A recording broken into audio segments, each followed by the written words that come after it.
இயேசு கிறிஸ்துவின் பரிசுத்த நாமத்தில் உங்களை அன்போடு வாழ்த்துகின்றேன். இன்றைய வார்த்தை, உண்மையிலே என்ன நடக்கிறது என்கிற தலைப்பின் கீழாக, நீ போகிற பாதாளத்திலே செய்கையும் வித்தையும் அறிவும் ஞானமும் இல்லையே. பிரசங்கி 9:10. மரிக்கும்போது மனிதனுக்கு என்ன நடக்கிறது என்பதை மூளையை படைத்தவரான உன்னதருக்கே நன்றாக தெரியும். அது அவருக்கு மர்மமானது ஒன்றுமில்லை.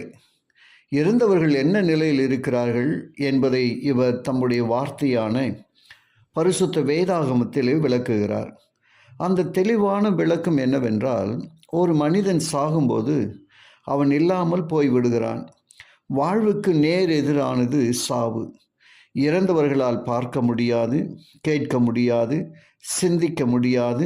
உடல் மரித்த பிறகு நம்முடைய எந்த ஒரு பாகமும் தொடர்ந்து உயிர் வாழ்வது கிடையாது.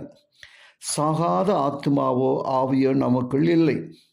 மரித்தவர்கள் ஒன்றும் அறியார்கள், அதாவது மரித்தவர்கள் சிந்திக்கவோ பகைக்கவோ முடியாது என்றும் சாலமோனானி கூறுகிறார்.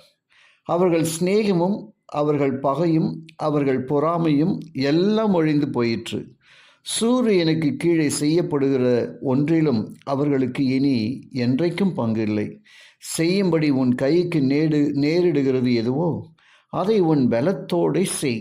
நீ போகிற பாதாளத்திலே செய்கையும் வித்தையும் அறிவும் ஞானமும் இல்லையே. பிரசங்கி 9:6-10.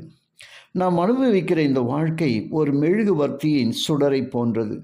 அந்த சுடர் அணைக்கப்படும்போது அது எங்கேயும் பிரிந்து போவதில்லை, அது வெறுமனே இல்லாமல் போகிறது.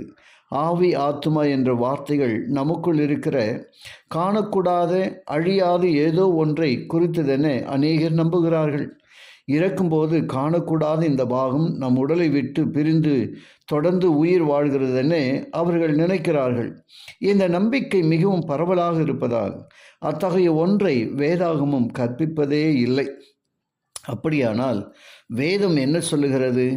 தேவனுடைய வார்த்தையை ஆழமாக படிக்கும்போது வேதத்தில் எங்கேயும் ஆத்துமா என்ற வார்த்தையோடு அழியாத என்ற சொல்லோ நித்தியம் என்ற சொல்லோ சேர்க்கப்படவில்லை என்பதை தெரிந்து கொள்ளலாம். அதற்கு பதிலாக ஆத்துமா சாகும் என்றே வேத வசனங்கள் கூறுகிறது. பாவம் செய்கிற ஆத்மாவை சாகும். எசேக்கியேல் 18:20. ஆத்துமா பிராணன் என்ற வார்த்தைகள் ஒரு நபரின் உயிரையே குறிக்கிறது. ஆகவே ஒருவர் மரித்த பிறகு அவர் எங்கேயும் உயிர் வாழ்கிறதில்லை.